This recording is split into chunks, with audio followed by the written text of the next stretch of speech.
ಮೈಸೂರಿನಲ್ಲಿ ಸಾಧನಾ ಸಮಾವೇಶಕ್ಕೆ count down. Siddaramaiah ಟೀಮ್ನಿಂದ ಶಕ್ತಿ ಪ್ರದರ್ಶನ. ಕುರ್ಚಿಗೆ ಕಂಟಕ ಬಂದಾಗ ಕಾರ್ಯಕ್ರಮ ಅಂತ ಬಿಜೆಪಿ ವ್ಯಂಗ್ಯ.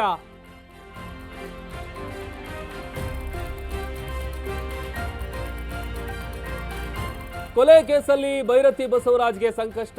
ವಿಚಾರಣೆಗೆ ಹಾಜರಾಗಲು ಬಿಜೆಪಿ ಶಾಸಕರಿಗೆ ನೋಟ್ ಸೂಚನೆ.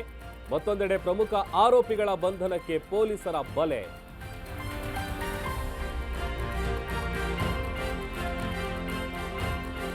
ಸುರ್ಜೇವಾಲಾ ಸಭೆ ಬಳಿಕವೂ ನಿಲ್ಲದ ಕಿತ್ತಾಟ. ಕೆಡಿಪಿ ಸಭೆಯಲ್ಲಿ ಸಚಿವರ ವಿರುದ್ಧವೇ ಕೈ ಶಾಸಕರು ಗರಂ. ಕಾಮಗಾರಿ ವಿಚಾರಕ್ಕೆ ಶರಣಪ್ರಕಾಶ್ ಪಾಟೀಲ್ ಮೇಲೆ ಆಕ್ರೋಶ.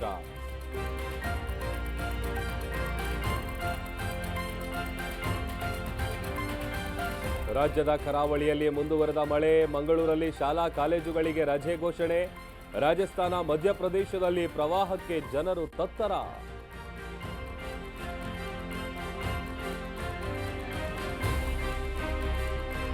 ಸಿಎಂ ಮೆಚ್ಚಿಸಲು ಪರಿಸರದ ಕಾಳಜಿ ಕಾರ್ಯಕ್ರಮ. ಸಮಾರಂಭ ರದ್ದಾಗ್ತಿದ್ದಂತೆ ಸಸಿಗಳನ್ನ ಬೇಕಾಬಿಟ್ಟಿ ಬಿಸಾಡಿದ ಸಿಬ್ಬಂದಿ. ಪ್ರಚಾರದ ಗೀಳಿಗೆ ಜನರ ತೆರಿಗೆ ಹಣ ವೇಸ್ಟ್.